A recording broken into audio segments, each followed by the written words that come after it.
challenge and been in to me now.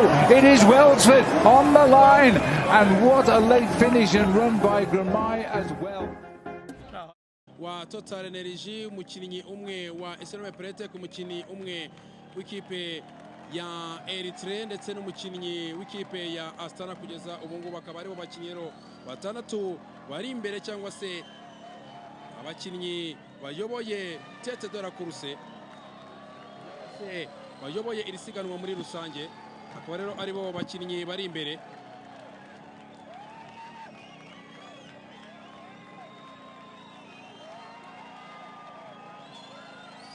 Akaba rero ari ibirometero 3 ndetse na metero 800. Akaba ari metero 3 ndetse na metero 800 bisigaye kugira ngo abakinnyi baze bagere hano ku musozi aho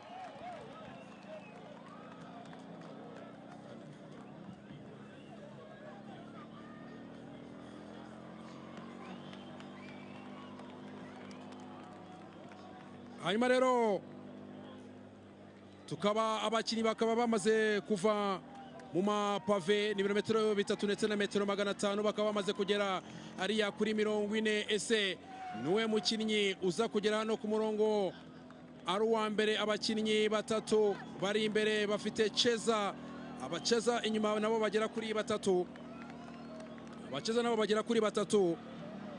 Mu kanya gato mu birometero 3 ndetse na metero 500 baraza kuba bageze ahangaha, baraza kuba bageze ahangaha. Mu gerero groupe mayo jaune nayo yamaze kuva mu mapave bamaze kugera kuri 40, ibirometero 3 ndetse na metero 200 bazamuka ariya kuri 40. Urabona ko tete de la course bakaba bamaze kugera hariya, bamaze kugera ku ntwari. Tete de la course bamaze kugera hariya ku ntwari bazamuka. Abakinnyi ndabona ari abakinnyi batanu, abakinnyi batanu bayoboye iri siganwa muri rusange. Abakinnyi batanu bayoboye iri siganwa muri rusange. Hanyuma Kayishema turi kwinjira mu birometero 3 bya nyuma n'abakinnyi batanu, ariko Kayishema mu gihe tugera mu birometero 3 bya nyuma abantu bategereje igare bareba urukundo ndetse n'ubwiza bwayo, twabwira ko hari inkuru nziza kuba kadanse zamuye rero kandi ayizamuranye n'umusore muri ise Premier Tech akaba ari Metkel Baze kandi n'umusore w'ikipe ya UAE. Politiko metira cyakomeza, politiko metira cyensista. Ndabona ubutumwa butari bwiza cyane mu maso y'umunyakazakistan akaba ari Aykan Dosiev. Harakuntu tanya ko umuntu atanya kwenye, ariko David Emana agiye kujoininga no groupe ya 6. Aha rero buri kugabanya amahirwe kuba watsinda, bagiye kugera kurya nyuma. Hanyuma rero unarakubwira ko mayo jaune William Rosefa asiga amasegonda 30 niyo batangiye kwensista kuko kugeza ngo nta kintu agomba gukora, nta muntu mu ikipe bamukoreye byose agomba kwiharanira kugeza ngo William Rosefa ari manesisa. William Rosefa ari mari bako takunyokora mu kusa kuri hano umwaka ushizangane watakaje umwendo w'umuhondo kubera ko byaje kurangira Enoke Mrobrane se yambura umwendo w'umuhondo bita binarangira kuri Kanal Olympia. Ese William Rosefa remera habaye kosa twagize ku kitwa La Flamme Rouge nuko ngo tugize mu kilometero ya nyuma. Mu kilometero cya nyuma mbabira Restrepo aratuje David, Restrepo aratuje, ariko nawe yatangiye gusa naho yegera. Mbibutsa ko kandi hano muri iri siganwa turi kumwe na Kevin rero gufasha kugira ibihe byiza nabo muri kumwe. Kevin huza inshuti zigana ijambo zidategana zikungurana ibitekerezo kandi bikaba ari nta makemwa. Kevin wayikoresha muri cocktail, Kevin ni inzoga wanywa yonyine, Kevin yaba iyo mu icupa rinini cyangwa se mu icupa ritoya. Murayisanga ahantu hose, haba muri supermarket, mu tubari, muri hoteli, muri rikasowa, muri butike ndetse n'ahandi hose. Ironi Kevin ni mugane Gashemere Business Company Limited bashakwa uramagara kuri 0788389497 tari twinjira irya nyuma bamaze kuri kata bajya gukata no muri rya cross rizamuka ritanye no wa musozi neza wa Norvege. Kayishema ikorosi rimwe no bakahita bagera hano kuri finish kuri no murongo. Ikipe ya Politiko Meta Buchere yamaze kwemera kuba igitambo cy'uno munsi. Jayman Dario Gomez Bucera yabonye ko byose bishoboka akaba afata umwanzuro. Ngaba rero batangiye kuza turi muri kilometero cya nyuma. Politiko Meta ese hari umuntu yiteguye kuba yaza akaba yajyanye nyuma. Politiko Meta cyafite ibintu ndabona ndetse berekana ibimenyetso bitari byiza. Arajya umunya Eritrea laissé pour Jonathan Valencia inyuma ndabona Dawiti Emana azamuka ese n'indi uza gutsinda etape yazamutse umusore we laissé pour Jonathan Valencia yamaze kuzamuka agiye yamaze gucomeka mu igare rya Bekera ndabona abantu batangiye kugaragaza ibimenyetso bike harimo nka Datiev ese biraza gukunda Politiko Meta rigurira ko yakora ibirenze mayo jaune ari ku masegonda 20 kugeza ubu ngubu ese araza kuko nibigenda gutya arongera kuba agira ibihe bibi cyane hano kuri Mont Kigali ekipe acceleration hariya ku ikipe ya Politiko Meta attaque acceleration nza cyane hano araccélera Politiko Meta ese biraza gukunda Datiev arakurikira arasigara Datiev Politiko Meta Bocera German Bocera muri metro za nyuma Bocera aza kugera hano laissez pas kuyo Bocera Datiev arakurikira nta muntu ufite amaguru ko yakurikira uno musore wo muri umunya Colombia laissez pas ategereza contre attaque sprint araza cyane akora sprint Politiko Meta biraze Politiko Meta birayigoye Israel Primate Israel promete timu Politiko Meta yakomeje kurwana timu Politiko Meta yarwanye mayo jaune William Junior Serefu ibyo kurwana kuri mayo jaune bikaba byanze umusore witwa Blackmore Wesley Prometeke umusore witwa Blackmore Wesley Prometeke Blackmore Wesley Prometeke akaba ari we ugeze ku murongo ari uwa mbere Blackmore Manizabaye Eric Karadio William Rosef atakaje umwenda w'umuhondo Manizabaye umunyarwanda wa mbere wambutse umurongo William Rosef Junior atakaje Merhawi Kudus yamaze gutambuka umurongo reba hari icyo umusosobanuye umuntu araturufuze nk'ugiye gupfa Mont Kigali hano bisaba ko umuntu ugomba kumutwara neza yitonze Blackmore Joseph yambaye mwendo mu asambara umwambaro kuko yasigagwa amasegonda 2 gusa na William Ruselef ntabwo azabyibagirwa ntabwo azigiye kumbura Mont Kigali 2023 niwe atakaje umwenda w'umuhondo enoke mu brana wambara ekipe ya Tudai Quick Safe iraza gukora iyihe tekiniki tumusubira umwenda w'umuhondo Matsengesho Vekeri nawe atambuka umurongo Mont Kigali wayibonye nicyo umusozi uvuze iyo bategura umukino w'amagare bategura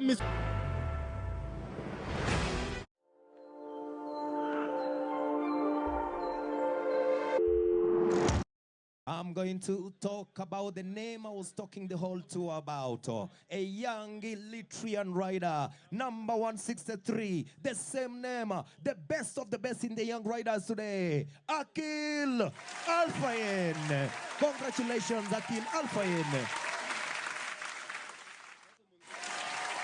Uyu rero umukinnyi w'imyaka 19 gusa n'umunya Eritrea abanyaburayi bamubonye akiri muto ikipe ya Wanti itimusinyisha akina rero ku mugabane w'Uburayi ariko yaje yambaye umwenda w'ikipe y'igihugu ya Eritrea hamwe n'abagenzi be ba Merhawi Kudus n'abandi akomeze yakugera ikirenge mu cyabo ba Natnael Berihane Natnael Tesfatione ba Daniel Teklemanote ndetse n'abandi yitwa Akiliru Alfaine niwe mukinnyi muto muri Tour du Rwanda uri kwitwara neza hamwe na Prime Insurance rero umwishingizi wa Tour du Rwanda ikubwira ngo biroroshye kanda akanyenyeri 177 urwego ubone ubwishingizi ushobora kuba umukiriya mushyashya ushobora kandi kongera ubwishingizi bwawe hamwe na Prime Insurance secure tomorrow today ukanza akanyenyeri 177 urwego Prime Insurance.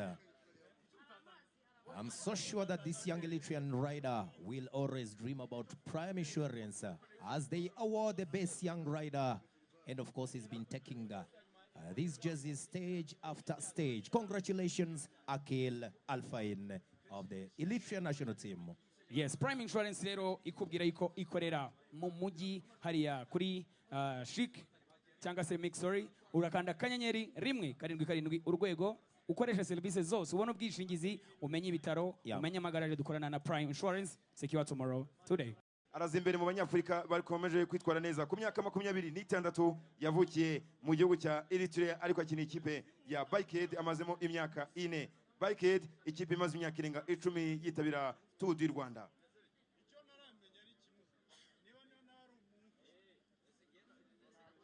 Congratulations, congratulations. Yeman Dawit from Bike Aid. Today you're the best African rider among the Africans participating in the Tour de Rwanda. You're the best of stage 6 today. Hamwe rero na Rwanda twibutsa ko office zacu ziri kuri Ubumwe Grand Hotel kuri first floor mu mujyi. Wifuza rero serivisi zacu zose, wifuza kugura amatike n'ibindi byose hamwe na Rwanda Flying the Dream of Africa, dusange kuri Ubumwe Grand Hotel first floor.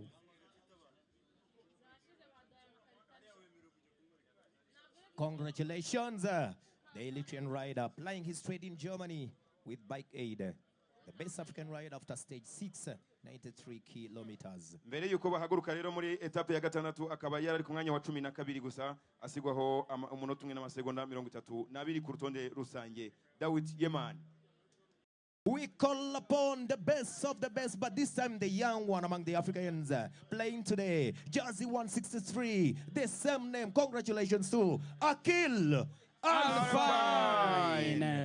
Ni wa musore w'imyaka 19 gusa n'ubundi akaba rero ari we uzi imbere mu banyafurika bari gukina Tour du Rwanda ariko bakiri batoya bari munsi y'imyaka 23. Atambuka rero bwana Jean Paul Musugi arimo aratambuka bumomo neza, murabibona birabeye. Intambwe ya momo murayibona. Uhoробoro rero nyirango kano kanya ndetse na vice mayor wacu Martine Urugeni batambuka baze kuri podium baduhembere uyu musore wo munyafrika muto kurusha abandi umunya Eritrea w'imyaka 19 Akil Alfayen. Bakaba rero bagiye guhembwa na Momo from MTN biva mu mutima. Rero niyo promotion twakuzaniye muri Tour du Rwanda izamara ibyumweru bitandatu. Urakanda akanyenyeri 182 akanyenyeri 16 urwego winjire muri promotion ya biva mu mutima. Ni wishyura ukoresheje Momo Pay cyangwa ukishyurwa ukoresheje Momo Pay, bizaguhesha amahirwe yo gutsindira ibihembo byinshi bitandukanye, harimo imodoka ebyiri za VW T-Cross, harimo televiziyo, harimo moto, harimo smartphones, harimo amafaranga kugera kuri miliyoni. Biroroshye rero, kanda akanyenyeri 182 akanyenyeri 16 urwego. Uko wishyura kenshi cyangwa wishyurwa kenshi ukoresheje kode niko ugira amahirwe yo gutsinda na biva mu mutima. Akil Alfayen, smile and sparkle, young man. Today you're in the beautiful hands of mobile money as you take home the jersey as the best young African rider, stage number 6, all the way from Musanze to Kigali. Dushimire cyane rero Vice Mayor ndetse na Musugi kuva muri Momo, mwakoze cyane kuduhembera uwo munyafrika muto kurusha abandi.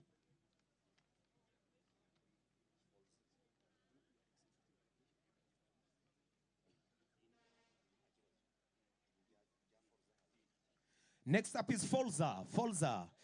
The Horn of Africa. Cycling has become an identity in the nation. Some of the best riders today, you've seen them taking off the stage. And today, they are the best team. After stage number 6, ladies and gentlemen, I give you the national team of Eritrea. Ladies and gentlemen, it is number 165, Yafiat Mulgata. Number 164, Zelai Nahom Araya. Number 163, Aklilu Arefine. Number 162, Metkel Eyob. And number 161, Merhawi Kudus. Ngiyi kipe imaze imyaka 14 izwi mu Rwanda kurusha izindi zose zakinnye ibyo aribyo byose. Ikipe y'igihugu ya Eritrea yatwaye Tour du Rwanda irazisubira, ifite ama etape 26. Aba basore rero nibo baza imbere mu makipe ari kwitwara neza. They are always riding in the streets of Asmara, in the streets of Kigali, and everywhere that you see any cycling event, you will find an Eritrean. Like tea, deserves sugar. When you talk about cycling, you talk about Eritrea. Congratulations. Kugeza ubu rero bakaba bafite umukinnyi wageze ku mwanya wa 4 ku rutonde rusange yitwa Nahom Zerai, akaba aza ku mwanya wa 4 ku rutonde rusange. Iyo bahembe ikipe rero yitwaye neza bareba abakinnyi batatu bari imbere muri buri kipe. Eritrea rero ni ifite abakinnyi batatu baza hafi ku rutonde rusange. bakaba rero bahembwe na Inyange Industries. Ekipe nziza rero uyu munsi ihembwe na Inyange Industries. Inyange Industries rero iri muri Tour du Rwanda kugira ngo ishimangire ibicuruzwa byayo by'umwimerere byahawe ibyangombwa by'ubuziranenge mpuzamahanga. Inyange rero itunganya amata aturutse ku musaruro w'aborozi bo hirya no hino mu gihugu. Ibi kandi bigira uruhare mu iterambere ry'umworozi w'umunyarwanda, ari nako byongera agaciro kubikomoka ku mata. Akarusho rero nuko nta binyabitabire na bite byongerwa mu mata, ndetse n'amazi yacu meza cyane y'isoko natural mineral water atunganywa nta bindi binyabutabire byongewemo.